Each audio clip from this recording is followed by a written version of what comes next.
Hello everyone, welcome to another edition of Discount Donnie.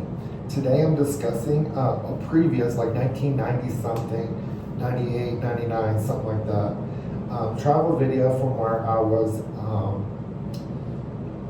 not really attacked. I was tag teamed by a group of gypsies at the Pisa. This has all happened in Italy. I was there on vacation. I was doing a England, Italy, and Amsterdam trip. And I was in the middle of my vacation. I had already done England, and I would travel from London to Pisa on British Airways, and then I landed. I went to the airport. I went to the train station in Pisa because I had just gotten back from seeing the Leaning Tower of Pisa. I was on my way back to the train to go back to the airport to fly to Amsterdam. So I had my luggage, I had my backpack, and this old man came up to me, started screaming at me in Italian. So I'm trying to figure out what it is he wants because I was trying to be nice, tourist. I had my phone in my hand and I had a backpack, but there was another person behind me apparently. Unzipped my backpack, and back in those days, this is when I was new to traveling. I had this big old portfolio book. It wasn't this thin, it was a lot thicker. And it had like a calendar, it had all my passport in it, a couple credit cards, debit cards. Fortunately, I didn't have any cash in there. That was a lucky thing on my part. So I had all my cash was in another area. At that time, I was smart enough to have multiple credit cards in different places. So that was a lucky factor on my factor. So basically, the thing that they stole was basically something like this. It had my passport in it, a couple credit cards, but the main thing was the passport, so I couldn't leave the country without my passport. So I did a police report because they had police right there with the Italian police. They were really good. They spoke English. I had no issues. So what happened was I had to go get another passport because I couldn't leave the country, so I was going to miss my flight. So I called British Airways, explained what happened. Of course, they said to contact American. I did, but anyway. So I ended up going to Florence via the same train, and then I ended up having to book another hotel, call my credit card companies and all that stuff from Florence. So I got me a cheap hotel. I got all this good stuff.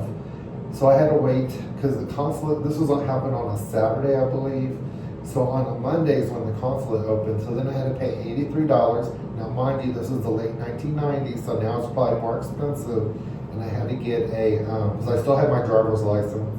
So I had to go to the American consulate, get a new passport, and but basically I hate to make light of a negative experience, but I had the best time of my life in Florence. I ended up going to the Gucci outlet, the Prada outlet, and I met so many wonderful people. The food was so good, the people were so friendly. So in a way, I look at it as a positive. So I contacted American Airlines once I got my passport, and I went back to Pisa. I caught a flight from Pisa back to London, and then I just left my trip a day earlier. I skipped the entire Amsterdam part, and then I ended up back in the United States. Now, when I travel, I like to prepay all my bookings. So a lot of times what I'll do is I'll prepay my hotel in, like, say, Amsterdam. Did I stay in a hotel in Pisa? I don't think I stayed in a hotel in Pisa. It was a quick in and out trip, less than 24 hours. So I went to the Pisa airport, saw the Leaning Tower of Pisa, went back to the train to go back to the airport was the goal. And then I was going to fly to Amsterdam where I had already prearranged my hotel and all that stuff. But I didn't go to Amsterdam. So I ended up going back to the United States a day early. American was very good about rebooking me on an earlier flight. So then I ended up, when I got to Pisa, they found my passport.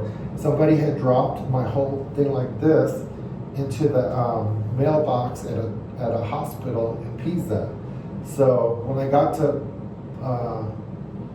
the airport in Pisa, British Airways had my passport and everything sitting there. So I went through all that for nothing. But there was no way of me knowing that my passport would have been there since I had a police report showing it was stolen. But American Airlines and British Airways were really good at working with me. to rearrange my scheduled flights without any extra payment. But like I said, that was back in the 90s when American was actually good. Now they're terrible, but that's just my opinion. I know a lot of y'all probably fly American, especially if you're in Dallas, where you have no real choice other than Southwest, who does not really fly international except for islands and Mexico. So anyway, that's my first experience of getting. I wouldn't really say robbed or mugged because I didn't experience it. It was behind me, somebody behind me unzipping my backpack. So, but that was my first, and that's what got me really into figuring out what I can do to be safer when I travel. So I just want to give you background as to why I did that. And as you know, if you've seen any of my other videos, I got robbed here in Mexico City, and they only got 500 pesos, but I was expecting it, and I was prepared. I had my phone and everything tucked in my underwear where you can't see what, that's why I wore this outfit. This is what I wore yesterday. I did change to go to bed last night. I didn't wear this, even though I wouldn't have no issue wearing it because I'm pretty much clean. So anyway, I'm sorry that I'm rambling on, but I just want to give you background into why I give so many travel hacks to help you, the fellow traveler, not have anything bad happen to you on your travels and that you're always safe. So please like and subscribe if you like these videos. Comment in the comments. Let me know anything that you'd like to see to help you be safer. Again, my name is Discount Donnie. I did that because I like to shop for bargains. I hate to pay full price for anything. So if you like my channel, subscribe, comment, share this video to anybody you know, because I want to get up to, my goal is to get to, 1,000 subscribers and 10,000 views. I'm already at 5,888. So I'd really appreciate you to help me get those higher numbers for my goal. My goal is to reach this by the 4th of July. So I hope everybody has a wonderful day, wonderful weekend, and God bless. Peace out.